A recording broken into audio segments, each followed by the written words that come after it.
divide 906 by 5 in long division method. 5 times 1 is 5. On subtracting we get 4. So now we put down this 0 and it is 40. So 5 times 8 is 40. On subtracting we get 0.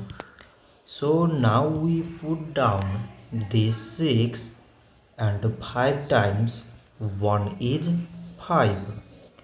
On subtracting we get 1. So now we have no any other number to put it down. So we take here decimal so that we put 0. So it is 10 and 5 times 2 is 10.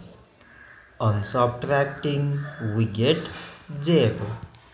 So 906 divided by 5 is 181 decimal 2. So this much for today and thanks for watching.